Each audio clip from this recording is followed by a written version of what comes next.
And as I sat there with Santiago on that day, a day that was over 5 hours long and 5 bottles in, I was in my mind thinking, oh my gosh, I could actually do this. What if it all went to hell? And I asked myself that question, but I also asked the other side of it. Well, what if it worked? And I thought, I do private equity. I've been putting on schmooze fests and gatherings forever. So that's part of who I am. And I thought, wine. Wine was a perfect lubricant. It was a perfect glue. It was a perfect way to bring people together and combine that with my private equity and community building. And yes, this all just makes sense to me. Welcome to What If with Leslie Grandy.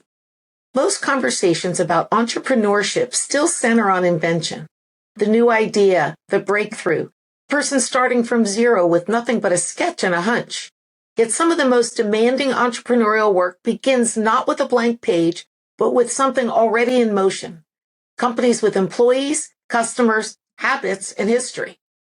Stepping into those businesses is its own form of creative leadership. Not the creativity of invention, but the kind of creativity that supports transformation. Operating an existing company well demands imagination of a different kind. You have to see possibility inside constraint. You have to notice patterns others miss. You have to decide what to preserve and what to change, and how to respect a legacy while still moving it forward. It's a creative act rooted in discernment and curiosity rather than novelty. Instead of asking, what if we built this? The question becomes, what if this was adapted, sharpened, and pushed further? There's also a structural shift underway that makes this form of creativity more visible. Thousands of profitable companies are approaching a generational handoff.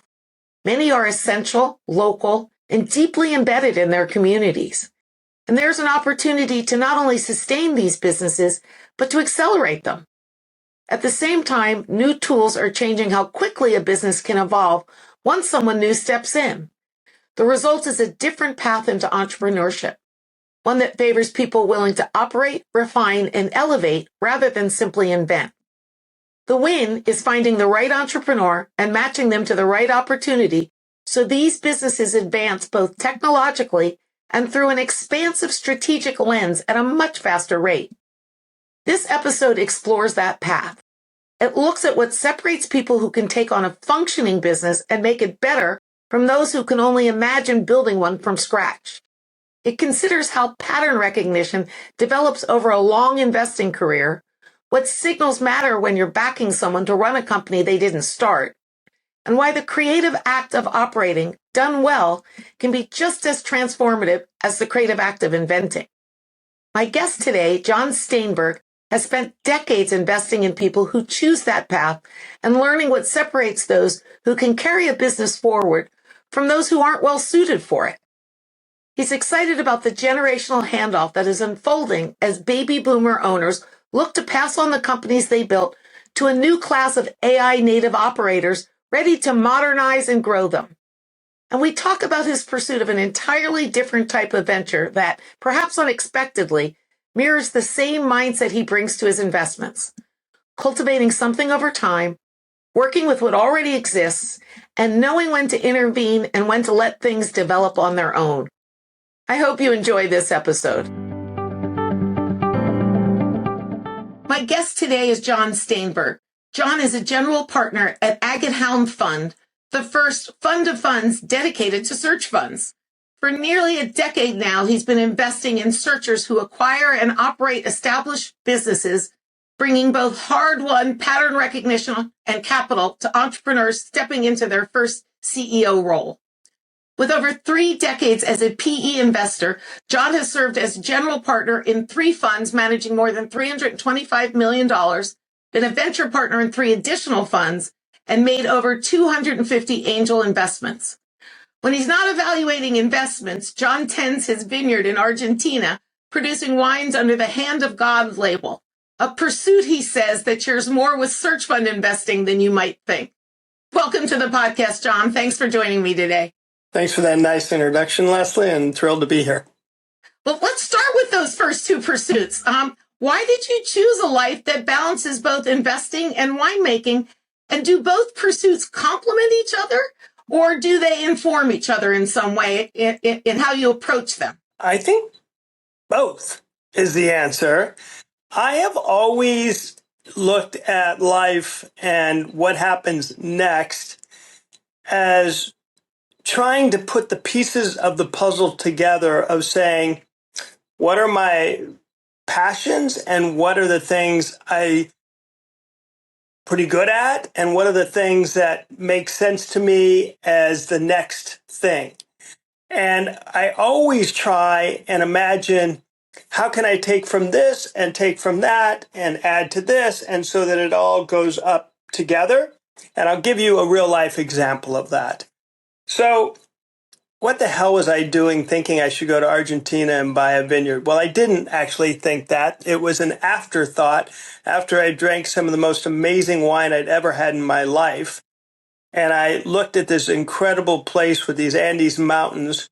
And I was sitting across from a man who was so skilled in winemaking and so much had the gift of gab, meaning he was a guy that could be an amazing persona and mouthpiece for a brand.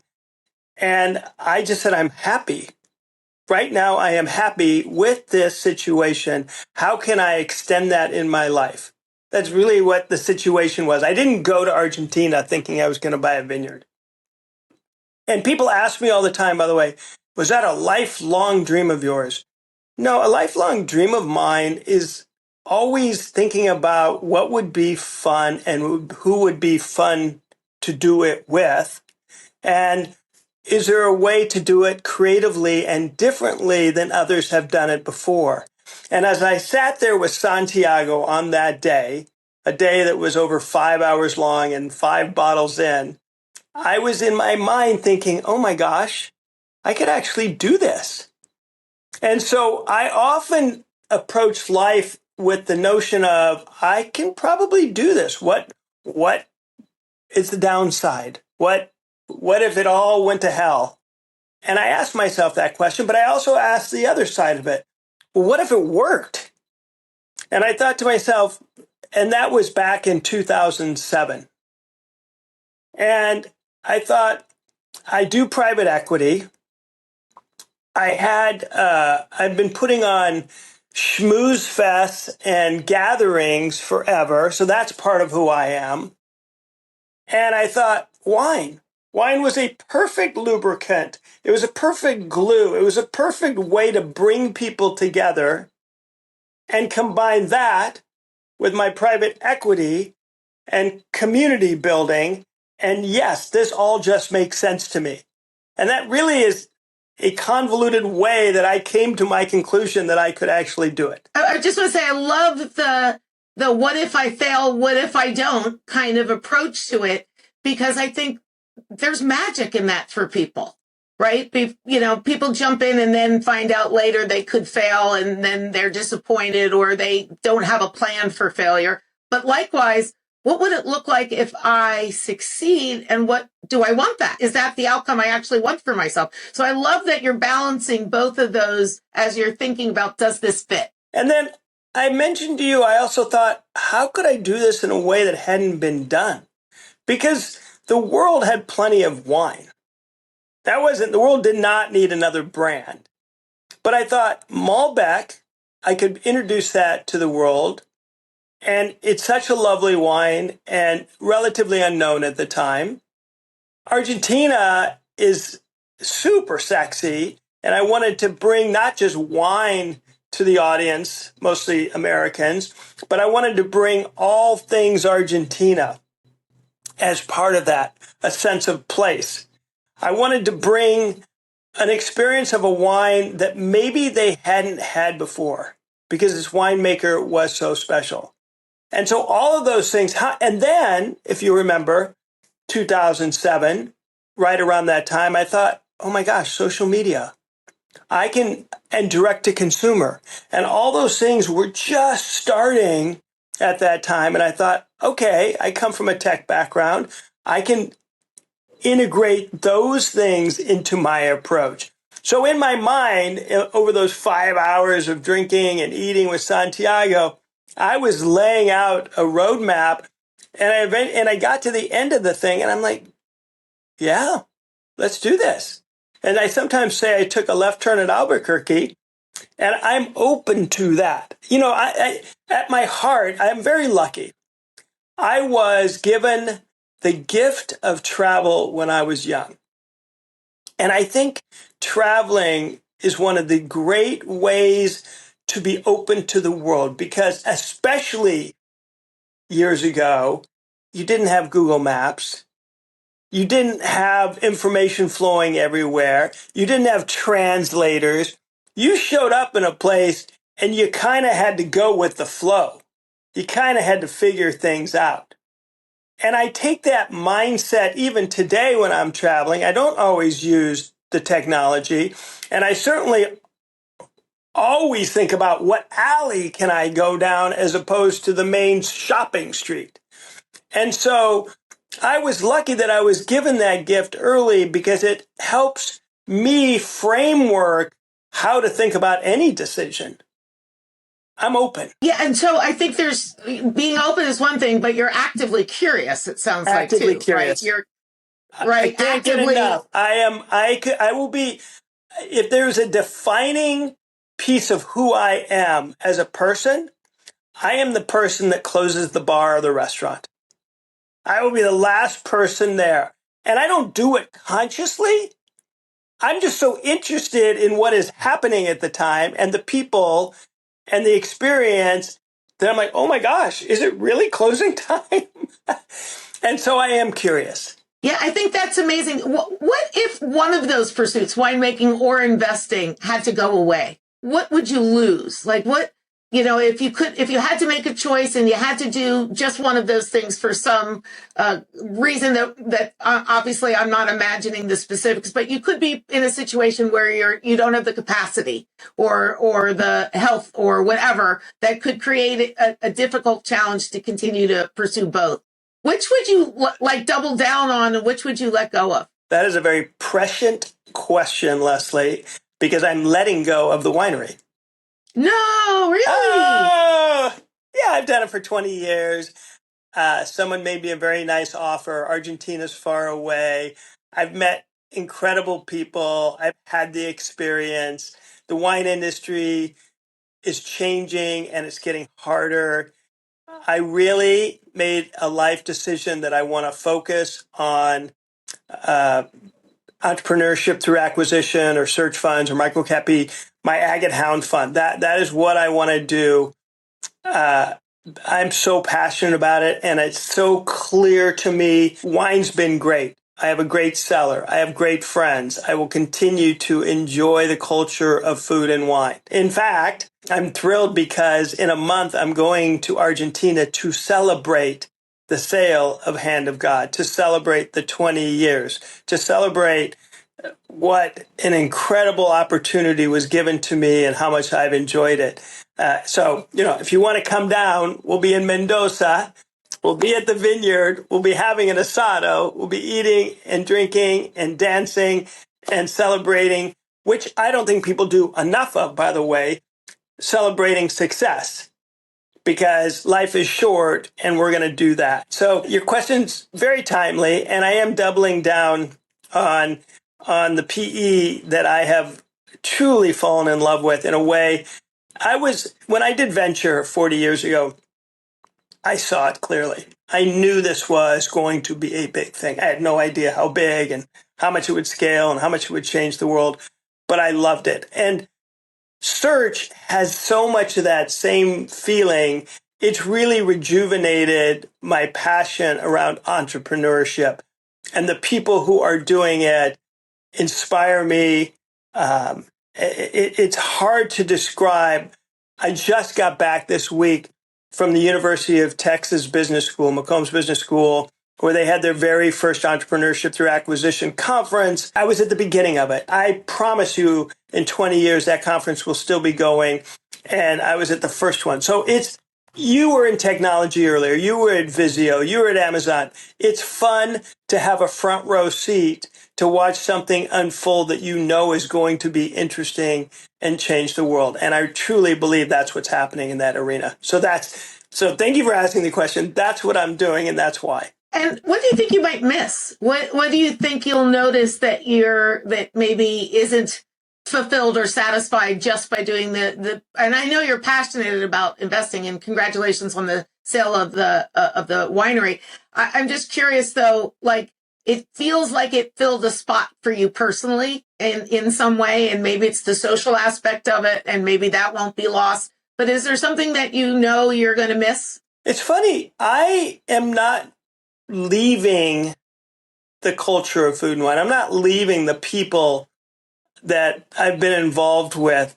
I'm just leaving the business of it, which is being well taken up by this other area.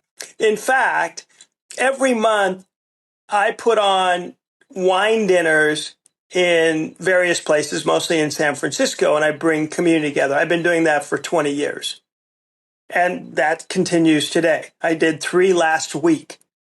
So that part, and I'm serving my wine, and I love it. And someone just asked me to do, and I love creating community. So many amazing things have happened. Companies have been formed, marriages have been created, people have connected. So that piece of it remains important to me. And I'm still creating that, if you will. And I'm sure that's not going to go away. Yeah, that's great. It sounds like you can pull the thread. You can continue to pull that thread and weave it into what you're doing. It's just maybe in a different format. Let's go down the path a little bit of search funds. I was one of those people that up until recently didn't know what search funds were. I always thought search meant recruiting. And so I was fascinated when I met someone who was in a search fund last year, and I did some research on it. And I think it's really interesting because it draws someone more interested in managing operational risk rather than invention risk. So what is it about that kind of risk that fits how you think and you like to invest? Because I think they present differently. Yeah, no, 100%. They are both similar and dissimilar, like you are mentioning. I want to say, let's get rid of the word search fund right now. It is the most confusing term to people. You thought it meant executive search. I've had people say they thought it was Google. Fund implies that it's like a venture fund. It's not. I love that business schools have pivoted to call it ETA, which is really what the act is, entrepreneurship through acquiring, through acquisition. And in this case, it's acquiring a small, profitable, healthy business. And so you're right, the invention risk is not there because it's a proven product market fit. But the execution and the creative and the growth methodology and implementation is all available. And what I love about it is, first of all, as you know, venture is a power law kind of story where most of it fails and you hope you get 1 or 2 that make the fund and make your portfolio. This is very different. We don't have a burn rate, meaning we're making money, we're not burning money. We don't have generally second rounds because we're buying profitable companies. We're not in a situation where if we don't go public, the world falls apart. That's not the case at all. It's very different from how we execute on the investment side. But what I love about it is, and I make this comparison, when I started venture, it was Sand Hill Road. And it was a club. And it was a few people who were deeply passionate, who were somewhat academic. They came from these big companies, but they were the research people, or they were at Stanford. And they had this mindset of, oh my gosh, we're going to change the world, and we're going to do it in a way that allows us to then repeat it and mentor and coach others who come along after us. Venture has changed so much. It just doesn't feel that anymore. And the people in the beginning all knew each other. They played well together. They respected each other. They helped each other. They mentored and coached the entrepreneurs coming up. That's what I'll call micro cap private equity with a playbook. That's really what we're doing. We're taking and buying $2 to $5 million EBITDA businesses, so $10 to $40 million sales kinds of businesses. And these are plumbers and electricians and swimming pool cleaners and porta potties, and there's hundreds of these. You walk down the street and you look at around and you're saying, oh my gosh, that's a business. Someone had to install those windows. Someone had to put up those posts. It's all businesses out there. If you look at the world, it's really an interesting exercise. Walk down your street someday and think about everything that got there and how it got there. And those are businesses. And those are the businesses that are not sexy. They're just what we call good, boring businesses. And the type of person who wants to take that challenge on is a different person than that wants to take on that inventor challenge. And it's not worse, it's not better, it's just different. But both are entrepreneurs. Both are laying it all on the line to get ahead, to make a difference, to create something that wasn't there before. And I love that piece of it. And I'm from Omaha, Nebraska. And so I grew up loving, I come from a family that embraced small business. We had small businesses. And so I think there is nobility in creating and building an everlasting small business. You're listening to What If with Leslie Grandy. If you want to activate your imagination and build your creative muscles, I've put together some free resources, including webinars, downloadable content, bonus book content, and even a GPT to help you achieve your goals. Access these free tools to start asking what if today at lesliegrandy.com/resources.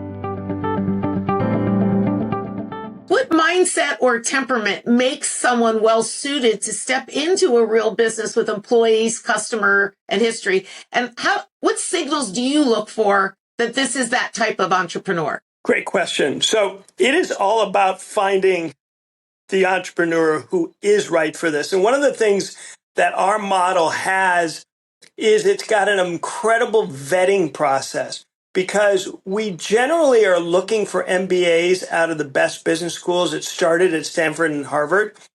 By the time someone makes the decision that this is what they're going to pursue, they have taken multiple classes.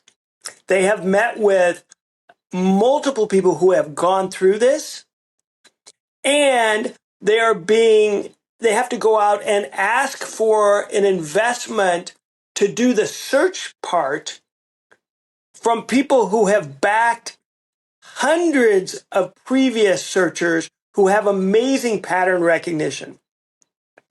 So that's only part of the answer. So the people coming in are well informed on how hard this is.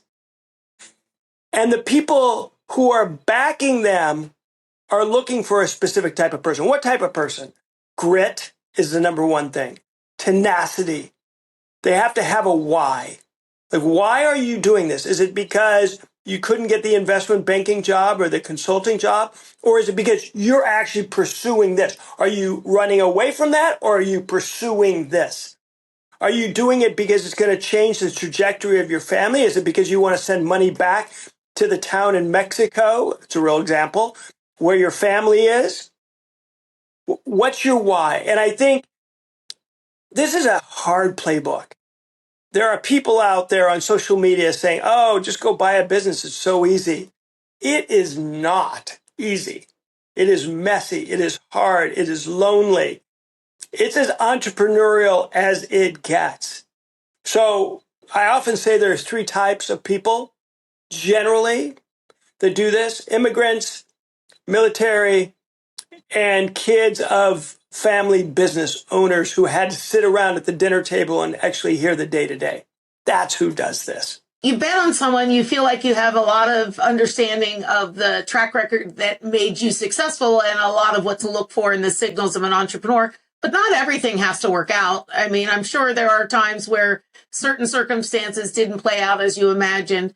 What's the signal that you should continue to push forward or call time of death? Like at what point do you feel that the situation isn't going to improve in the direction or trajectory you would hope? So without getting too much into the weeds, the beautiful part of our model and the model of ETA is that you are being interviewed for a year to 2 years while you're searching. So the investors see your approach. They see how coachable you are. They see how you engage, how you pivot, how you learn. They see how humble you are. It is generally true that arrogant people doing a search are not the ones that succeed. You can't go into a seller's office and say, I'm going to buy your company because I'm going to crush it and do something you never did. You're engaging in a relationship, and you have to have great EQ to understand, yes, that seller is selling for material monetary gain, but it's also selling a legacy that they have spent many years building. And so those are the things. And we learn that because we have a trial period of understanding the approach. And that's partly why this has been so successful. Leslie, I would encourage all of your listeners, if they do nothing else and they're interested in this, there's 2 Stanford papers that are terrific. One is the Stanford Primer explaining the process, and the other is the Stanford Study that is updated every 2 years, updating the performance, the results of this asset class that has over 34% net returns for 40 years. And so it's really kind of, Bill Belichick wouldn't have been Bill Belichick without Tom Brady. And I would argue Tom Brady wouldn't have been Tom Brady without Bill Belichick. It is these great investors who are coaches and mentors and this great raw talent who maybe have never run anything, but have the qualities that we've been discussing. And I think you probably will relate to this. When I went to Microsoft, I didn't know anything really about technology or marketing, but that's not how they hired back then. They hired to see, were you competitive? Were you tenacious? Could you get in there and share ideas and go toe to toe? 12 interviews later, I guess they said I could. But they were exhilarating interviews. We're looking for people who are engaged in that way.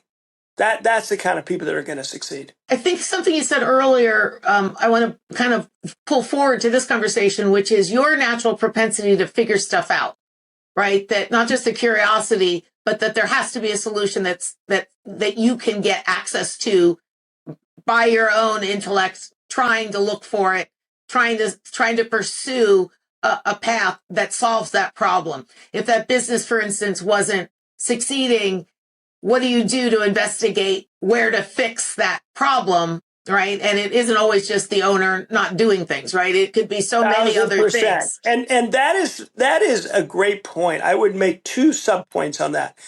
One is that, yes, you got to figure things out because 100% of the time in 100% of these companies, there are surprises. Not always, and it's way more than one. And they come when you least expect them sometimes, and they often come early and fast.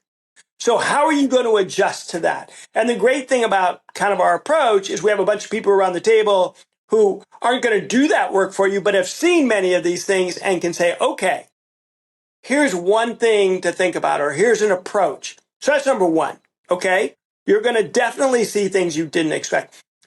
The other element for success here are not only people who can figure this stuff out, but who are doers. You have to be a doer. There is no 9 to 5 here, right? If you have to sleep at the office, If you have to be the one on a Sunday, on a holiday, at the most inconvenient time possible to go do something, you do it. And it feels like rarer and rarer these days are those people around. I don't know about you, but I grew up with that mentality. Yeah, no, I think what you're saying is the idea is cheap. It's the activation of that idea, which requires all of those resources that you may bring to bear. Some of it may just be stamina, right? That could just be the resource, right? Oh, for sure. And that's so a piece of it. And my husband owned a small business for a while in the film industry up in Canada with his son. And I think the thing you always can't prepare for are the other people in your business and what might be happening to them and what that could cause, right? And what challenges that you have with employees that are in a small business much more proximate to you than you are in a Microsoft or an Amazon, right? Your employees know you and you know their lives. So what they contend with becomes a part of your problem set. Well, and you'll appreciate this. When I left Microsoft and started doing venture capital, we really, there are exceptions, but almost always avoided Microsoft people who were graduating or leaving because they weren't entrepreneurs. They were good at, if they had a computer problem, there was a service that would come in and take care of it, or they had a bunch of resources, or people, because they were at Microsoft, would answer their call. That's not entrepreneurial. You can be extremely good at business, extremely smart, but that's not necessarily the same person who's going to succeed at that HVAC company. Right. Right. As you talk about the kinds of businesses that you invest in and the period of time you were invested, included the pandemic. And those businesses probably got hit really hard during the pandemic.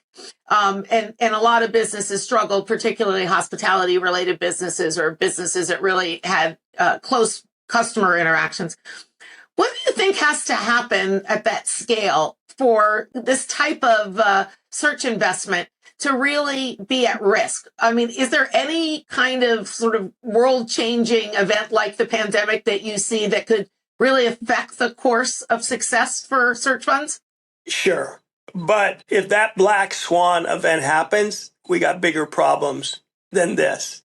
This has not had a down year in 40 years. AI is going to replace a lot of jobs. I see it happening. It's not going to replace tomorrow, at least, your plumber, your electrician, your HVAC, your dentist. That's why I'm so comfortable with investing in this, is because these are essential jobs. And even during COVID, yes, restaurants and event spaces got hit. But I can tell you this, my plumber bill actually doubled because less people want to do that hard work. And I still need the plumber, right? When I have problems, I still need that company. And so I feel very good about that positioning. I know AI is on the mind of everyone these days, so I kind of want to talk about that a little bit. Yeah, I was going to ask, that was actually where I was going to go. So yeah, give us some thoughts that you had. Yeah, I want to talk about it because I've been in technology for a long time. I've never seen anything like this. And I'm not talking about some of these extreme doomsdayer kinds of things, and there are not going to be any jobs, but it's radically transforming business as we know it, without question. And you saw recently a bunch of the SaaS public stocks got crushed because supposedly Claude can create and replicate what they're doing in a weekend. And let's leave that aside. What I do know is this, and I use it every day now for a variety of different things. If you're a 32-year-old coming out of one of the best business schools, you are going to be AI savvy. You're going to be tech friendly.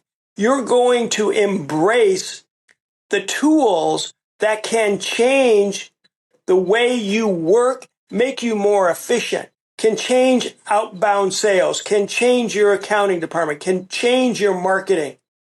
And you're buying a company in Topeka, and the other plumbers around you are probably run by 60 to 70-year-old guys, probably, who are comfortable with turning on their computer, probably need help from their kids on how to change their iPhone settings, and aren't anywhere near of thinking about how to, in a core way, implement these tools to change their business. So I think the best, or one of the best, AI investment opportunities is backing these people, buying these businesses to transform those businesses in the next 10 years. So that's super interesting. So you're seeing the opportunity versus the threat in the field that you're focused on. And so bringing an AI native entrepreneur into that mix really takes not a stair step, but a real jump in evolution for that business. And that's what you would expect to see, with the new class of entrepreneurs that are coming.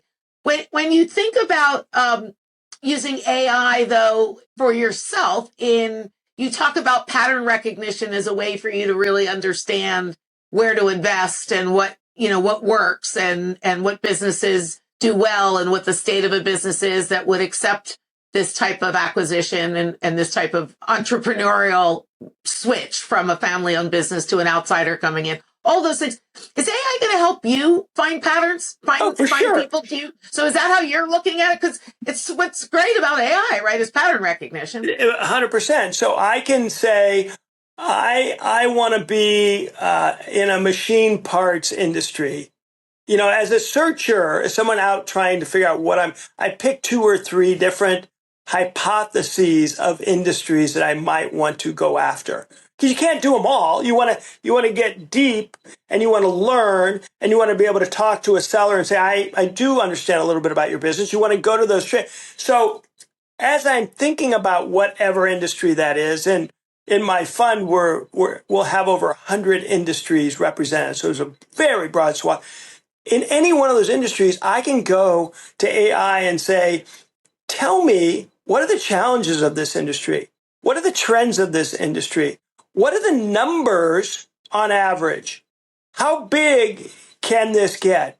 What should I look out for? And so it is now, AI is so good at creating the research paper that you are up to speed very quickly. And it's sort of incredible. How about this? I want to target industry A, and I want to do it in this geography, and I want to do it with these kinds of sales numbers. I'm going to plug into my AI to call 10,000 owners in the next week and see if any of them are interested in having a conversation. That used to take years. And it's going to be not only great for you as an investor, but for businesses to be discovered, right? 100%. People don't realize this. Globally, there is a massive transition with the baby boomers aging out. In most countries, they will shut the door. The vast majority of companies will not have someone who calls them and says, I want to take over. And these are people who built this legacy and will see no end value from it. That's changing. America doesn't have quite the same demographic problem. But the beautiful thing from an investment standpoint is the tidal wave, they call it the silver tsunami, of companies that are transitioning. And of course, culturally, family, the kids don't want to take over. The opportunity is so large. And there's, people say, are you worried that so many more people are thinking about buying companies? I'm like, no, because there's only so many Harvard, Stanford, Chicago, Booth, Wharton, name your top business school, MBAs who are going to do this. It's usually about 1% of the class because of what we talked about. People go, it sounds good, but it sounds too hard. Right? So there's only so many who are going to do that. And so when you think about the number of baby boomers transitioning and the folks we are backing, it's really exciting from our standpoint. So the math actually works in your favor. It does. That there's so many businesses to choose from, and that the opportunity to match the right entrepreneur to the right business and industry is really sort of, again, the buyer's market. You're buying opportunities that meet the resources you have, and not necessarily just having to go buy an asset and then find an entrepreneur that matches it. So consequently, you're a little bit more in the driver's seat. Do you expect that to continue or in fact grow even more in your favor? Well, let's look at the numbers. So the numbers are growing. I mean, this next 10 years is going to be the bulge of those transitions. And because of the playbook, I am repeating myself, but because of the playbook, we've got these young, I call them kids, they're 30, 31, 32, they're not kids, but people who are excited and embracing this, and they're doing it not in necessarily Seattle or New York City or the big cities. They're going out to the Omahas and the Wichitas and the Oklahoma cities and you name the secondary and tertiary towns and saying, I can create real value there. So, and then on top of that, we add AI, which we've just talked about. And I think to myself, this is probably the golden moment. And that's what it's kind of like at the end of 5 hours, I said, this makes sense. I bought the vineyard. And I've been doing this now, building up to this. It's not been a 5 hour sit around the table. It's been a 10-year journey. And I have never been so sure of something and had so much fun. That's so awesome. One kind of retrospective last question. If you look back, because you started in software at Microsoft and had a career trajectory that you changed, is there something you would have told your younger self now that might have made a difference? Or are you really happy with just the kind of organic nature of how your career evolved? I think there's a couple things. I am pretty much a generalist. And I think I would have told my younger self, get really good at something.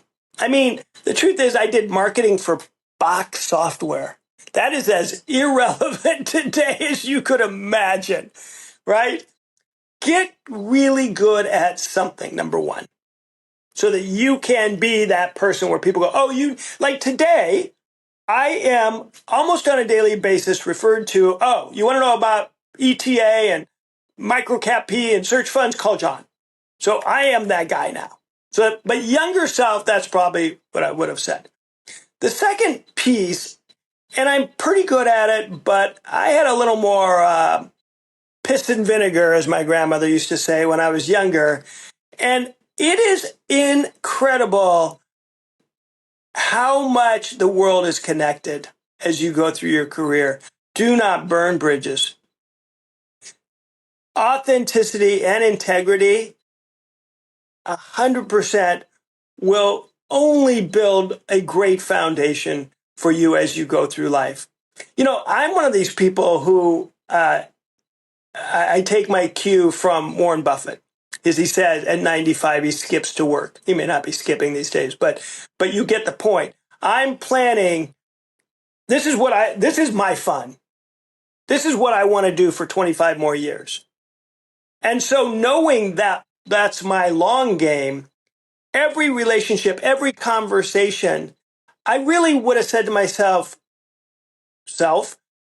make sure that they walk away. It's a Maya Angelou idea at the end of a conversation feeling really good. Make sure that you've offered them some value because that will pay off. And that those two things I would say, and by the way, I still think I'm young. I'm still learning. I'm still taking those lessons and applying them. And I cannot wait for the next decade or two. That's awesome. I love that advice. And I think your perspective on building value in relationships seems like it's a consistent thread across both winemaking and investing, but also just and community building. Why it's and why it's a perfect fit for you that you're doing what you're doing. I think that it's really obvious. If people want to learn more about the Agate Hound Fund or taste the wine that your vineyard makes, either one of those things, what would you tell them to do? I would say www.handofgodwines.com or www.agatehound.fund.